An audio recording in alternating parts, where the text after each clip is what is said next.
DNA has finally nabbed the suspected serial rapist known as Ether Man, who terrorized Albuquerque women for nearly a decade. Albuquerque police say 47-year-old Robert Bruce raped 11 women starting in 1991. He's also suspected of rapes in Colorado and Texas. Here's Ian Schwartz.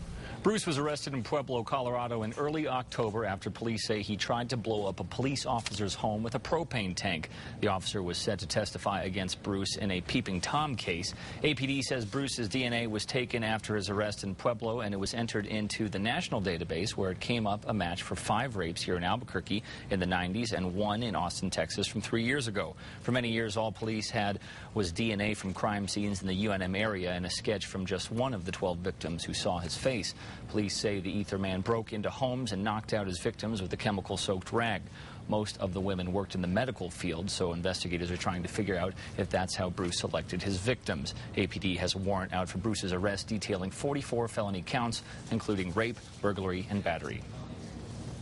Given that we have DNA matches, given that we have a sketch involved, given that we have a multitude of victims over the course of 18 years, there will be a lot of different avenues that you'll see play out in the judicial system.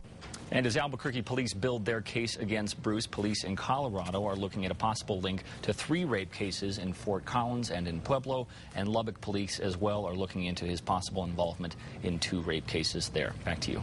Okay, Ian, Albuquerque police plan to extradite Bruce back to New Mexico after he's through with his charges in Colorado. Bruce and his wife lived in the Albuquerque area from the late 80s until sometime after 2000. A check of his criminal record shows domestic violence charges and a long list of traffic tickets.